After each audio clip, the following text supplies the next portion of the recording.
Today's podcast is brought to you by WhatTheBuck.net, where owner and creator Derek Oldschool Fournier has gifted me something that's going to help me out and ultimately you too, the listener. But more on that later.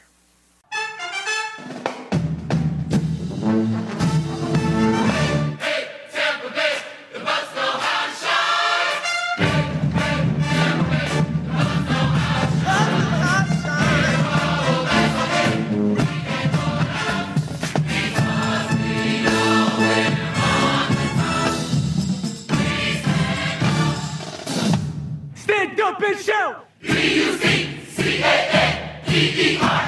go Bucs! B-U-C-C-A-N-D-E-R-S, go Bucs! B-U-C-C-A-N-D-E-R-S. Go Bucs. Hello, Petercast listeners, and welcome to episode 5 of Training Camp Journals with Ren. As always, I'm your host, Ren Daxt, with a fan from the stands perspective of Buccaneers training camp. Let's get right into it. First things I noticed was on the indoor facility, the roof's half done. So that place is coming along fine. I've told you before, the shell's up, and it's an apex, so one side of the roof is done. So I guess you could say 1/6 of the building is done if you're counting, the four walls as one each, and the other side of the roof is one. So as far as getting covered and out of the elements, they're 1/6 done there. Gerald McCoy keeps me hanging on Cleat Gate, I've come to call it. He has worn Hulk cleats, he has worn Batman and Joker cleats, he has worn Wolverine cleats, and then the fourth one, I just can't figure out what it is. I think it's Ghost Rider, it might be the Flash, but yesterday for Military Appreciation Day he didn't wear them, and today he just had on some Nikes as well. So I know that's everyone's out there wondering what those for are. I think I'm probably one of the only 3 or 4 people in Bucs Fan Nation that really cares about what those fourth cleats are, but it's killing me. But he left me hanging high and dry today. The weather today was great. It was overcast, probably like 76, 78 degrees. Nice and cool, no rain. The skies pretty much opened up probably an hour, hour and a half after practice ended. At least it did here in St. Pete, like right before I got home. But as far as weather day, it was great. It was the smallest crowd. I wasn't there for Military Appreciation Day, but of the first 3 packs I was there, this was easily the smallest crowd, which is totally understandable. The first day was Friday. Everyone's hyped up. It's the first day of training camp. A lot of people probably called out work or took a sick day or something. And then the next 2 days were Saturday and Sunday. And this was the first training camp open practice to the public that was during a weekday. So there was lots of room sort of spread out. It's not nearly sort of uncomfortable as it was those first 2 days for me, and it made for a really good practice to watch. Also, I was up in the stands. I got to sit next to Derek Fournier from What the Buck. I write for his site. I also write for the Pewter Plank. And Rick Brown came up to see us. Rick Brown was formerly from the Lakeland Ledger, and now he writes for FanRag Sports. I've seen him around the complex quite a few times. He's a regular guest on Gene Thomas's What the Buck YouTube channel. He does that Gene Thomas does that every Thursday night, and Rick is on there pretty regularly. Besides that, I guess the last thing from first observations would be, since it has rained so much, the Bucs sort of looked out for the fans. They put down this snapped together plastic walkway right in front of the bleachers, because I can only imagine, the fields drain. They're really good draining fields, but the crown sort of ends, right where the bleachers start. So I'm sure it was super muddy, and the Bucs went ahead and put down this little plastic walkway where it had been grass the past 2 days or 3 days, maybe even Monday. They had the grass, or maybe had the plastic down Monday, but just something a little one of those little things that the Buccaneers do to kind of keep their eye out for the fans with nice. I've decided it's been taking me too long sort of to put my notes together. The Bucs are bouncing around a lot. It looks like the first 2 days without pads was pretty structured, but day 3, when they put the shoulder pads on, They did a lot more 7 and 7, 11 on 11, and it's always changing, always working on something different now. Installs are different and all those things. So I've decided just to break these down to the offense, defense, special teams, and then sort of like final observations. I think it's going to be able to get these out a lot faster. I know this podcast is coming out a little later than normal, but I had lunch with Derek, and I think you're going to enjoy what sort of came out of that at the end. I'm just going to save that for later, save it for a surprise. So offense, the QBs look sharp early. In the drills, the first few days there was lots of overthrows, underthrows. They were doing some 17-yard ins and some 17 yards out, and everyone went through like 2 or 3 times, and nary a ball hit the ground. Maybe 1 or 2, but yeah, pretty much everyone was on target today, which is pretty nice to see. You can tell they're starting to get into a rhythm. Once again, a couple days ago, Winston had this perfectly timed pass over the top and dropped it right into Hump's hands in front of JV and Elliott. It looked like the same pattern, but they're going the other way on the field, so it was on the far sideline, and Jameis laid it out there, and Hump had enough speed to get under it. So sort of I think it looks like Hump's lining up in the slot and then just sort of doing a flare to the sidelines and up the sidelines. They seem to found their rhythm on that pass play. And you're really starting to notice how Jameis anticipates the throw. Almost every throw he makes, it's out of his hand before the receiver makes the cut. I think that's one of the reasons why the timing takes a few weeks with new receivers, because the ball comes out so fast. And by the time you turn around, as you're turning around, and if you're expecting the ball, I guess everyone should be expecting the ball, but when you think the ball should be there, basically when you come out of your cut, get your hands up, because the ball has already left his hand if it's coming to you. He's been throwing guys open and really trying to squeeze it into small windows, and he did a pretty good job of that today. Today was the first time they actually sort of drove the ball down the field. They would run 7 on 7s and 11 on 11s, and they just run the play, no matter how successful or unsuccessful it was. The ball would just be spotted at the same spot every time, keep going. This time, they would actually try to get first downs and move down the field a bit. And then when they sort of got in field goal range, Aguayo would come out, or Folk would come out and excuse me, and try to make a field goal. I guess like a 2-minute drill they were doing. Maybe they're doing a 4-minute drill. But on the field goal front, during that, they each had 3 kicks, and Aguayo made all 3, and Nick Folk missed his last one. Godwin continues to shine, and not only that, but he seems to get open more than anyone else. There's been a lot of talk about how well the defense has been covering, breaking up passes, getting hands in there, even interceptions. But more times than not, when the pass is to Godwin, he seems to have a step and a half, 2 steps on his guy. So, Derek brought this up to me at lunch. It's sort of like the last hurdle for Godwin is to really take a shot. They're hitting now in practice, but they're not going to light somebody up across the middle. They're not tackling to the ground. I believe the term that Scott Smith on Insider Live used was pro pop. Basically, you just kind of like throw your shoulder at the guy, and that sort of signifies, you're down, and that's a tackle. So, every single day, Godwin flashes, and that's pretty much the last hurdle he has to cross. Is sort of how he reacts when he gets his bell rung and gets really dinged up. But yeah, it's still looking like a steal, and everyone's high on Godwin, and you just need one practice to sort of see that. And once again, his body control is some of the best that I've ever seen. Today they ran the ball a lot early. I've said before that if they run 10 plays, 9 of them are passes. Maybe even 9.5 it averages out to. But today they ran the ball over and over and over and over again, which was fun to see, to get to see the offensive line, defensive line, see where the holes were there. But the backs were making a lot of cutbacks. That's a lot of backs.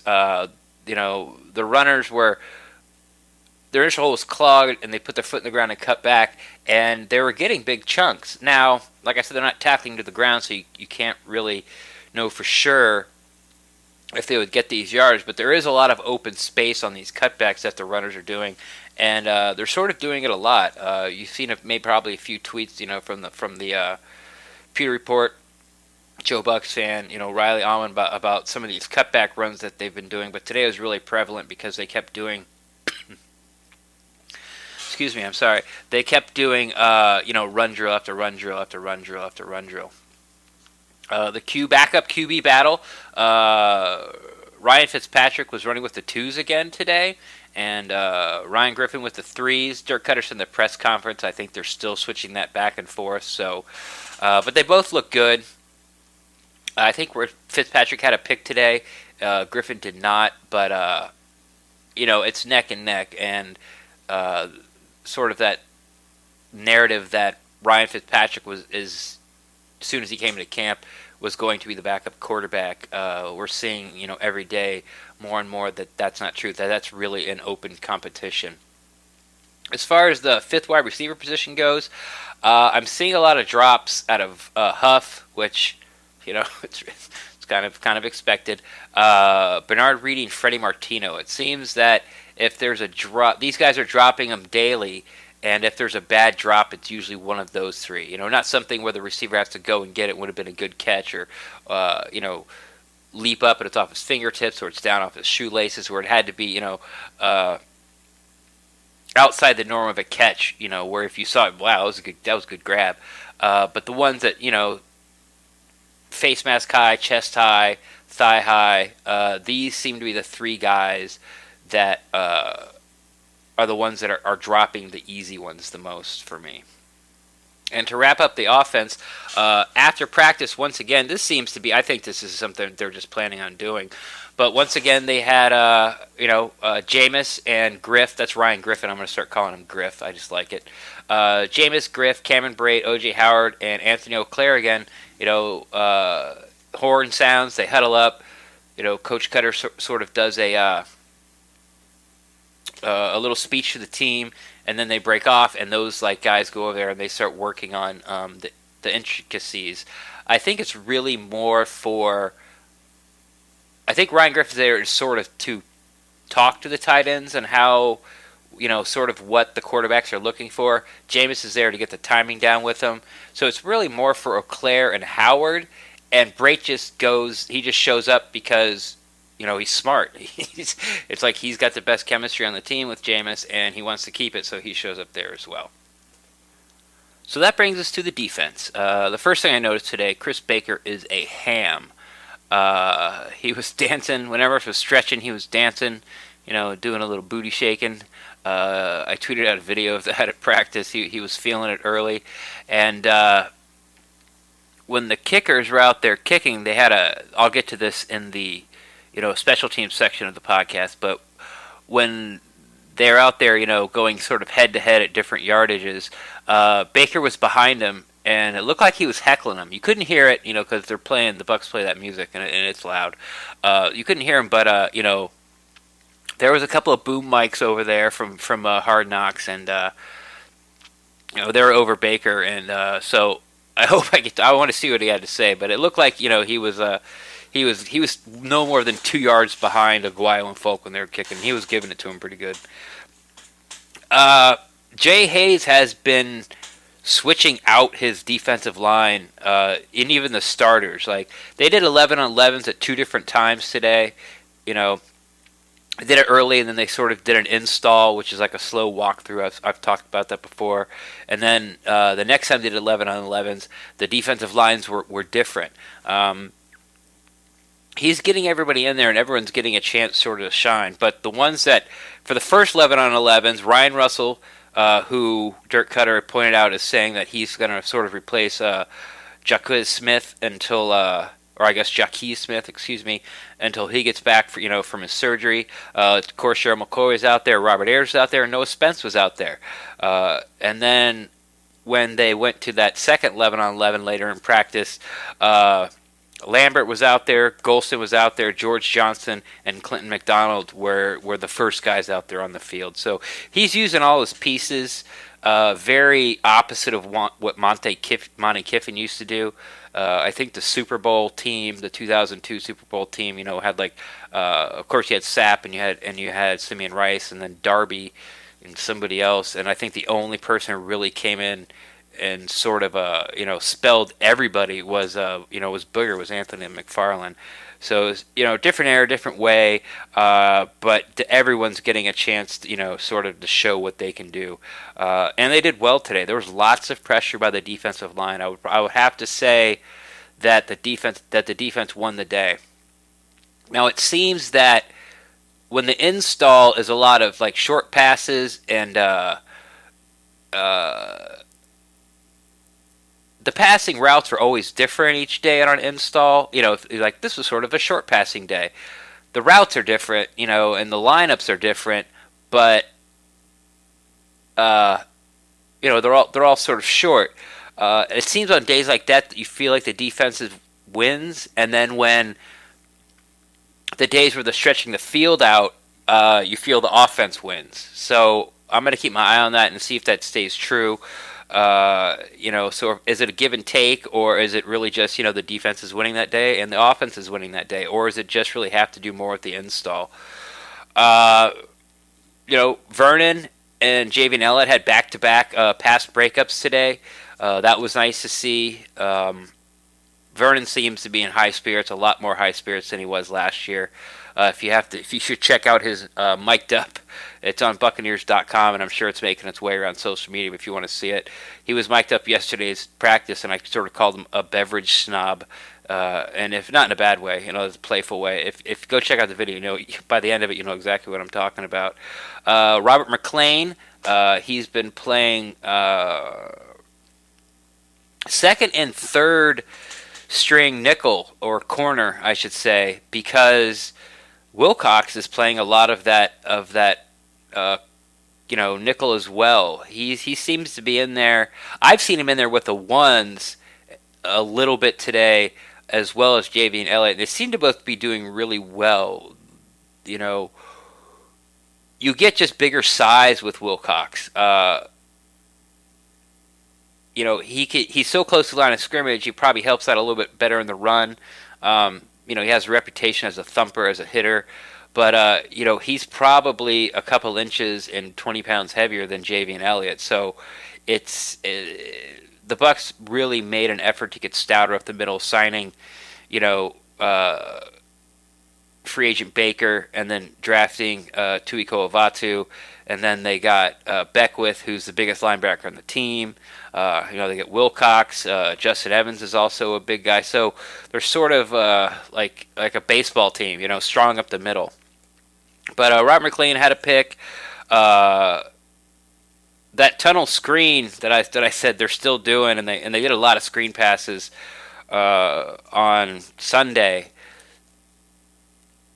I sort of said how it worked for the first couple of games, and then I went back and watched some clips, and it was actually, I think there was a pick 6 on that tunnel screen in week 2 against Arizona, and it happened again today. Once the defenses recognize it, the blocking sort of falling apart, and Vernon went in there, jumped the route, picked it off, and took it to the house. Next we have sort of the one-on-one battles. This is good. This is a passing drill that's very favorable to the rusher, the defensive player, sort of how 7-on-7s aren't fair against the defense because there's zero pass rush. So basically you have to hold cover your guy until the quarterback finally decides to throw it. He can actually sit back there all day. But some of the standouts, the first one was, I guess, the Battle of the Foreigners. Eric Nazicha, I'm probably pronouncing that right, but the Buccaneers actually have a 91-man roster this year. There was like 5 or 6 teams that got an international player, and the Buccaneers were one, and he's ours. He was born in Germany, played his college ball in Wyoming, so I'm not really sure the point of that, if it's just sort of a publicity thing, or the NFL trying to grow their brand in these certain situations. So NFL stories run in Germany because I'm just going to call him Eric because Eric's over here. He plays linebacker, by the way. Eric's over here trying to make an American football team. So it's probably more of that, like a PR thing, but it's cool. And he went up against Anthony Auclair, and I don't know if Auclair was off balance or Eric just blew him up, but he put him ass over heels, ass over head on that one. And it was the worst one of the day. Put him straight back, and Auclair did have a rough day. He sort of had the yips catching the ball early on, and then yesterday he had a really good day blocking. Today he had a really poor day blocking and a better day catching the ball. Soon he's going to put one of these days together, and I know he's probably the only undrafted free agent that sort of anyone's talking about because he has such a cool story because he comes from Canada. His name's Anthony. Like, the field was different. They play Canadian rules football rules in college, so I'm sure you've seen Canadian rules football, and they have a center line, and the field's wider, and the end zone's deeper. And I read something where somebody, like, one team punted to the team, and they punted it right back at them, like during the play. So he's got a lot to overcome, besides just the talent gap. He's still learning the nuances of just the rules. But today he had a bad day because after that, the next time he's up Levante David, it wasn't as bad, but he sort of just kind of whiffed on air, and David got around him. Levante David versus O.J. Howard. They made contact, and David did this really good spin move, to sort of get to the quote-unquote quarterback. And Howard recovered and ended up planting and pancaking him. But Levante David was really off balance. So it wasn't like this this awesome block by Howard. It was more of a he had him, then David got away, and he recovered. And when he recovered, David was sort of out of position. They sort of fell on top of each other. And then Levante David made Jerry McNichols, who's supposed to be known for his pass protection, was kind of one of the reasons the Bucs got him, and has always been sort of Peyton Barber's Achilles heel. Levante David made him look bad, just like he did Auclair. Like, it was kind of like the whole crowd was like, ooh, like, it just made him whiff. That brings up to special teams. Aguayo versus Folk. Today, they had those drills where they're, getting first downs, and they came in and kicked. And Aguayo, I think, he did. He went 3 for 3, and Nick Folk went 2 for 3. They probably kicked the ball, I would say, more than 5 times, maybe 6, 7 times today. Aguayo definitely won, but he missed 2. One was a terrible shank.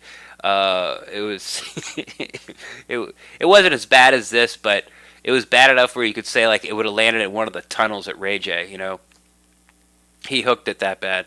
And then he just came up short on some, I think it was like 58, 59 yards. He came up a little bit short.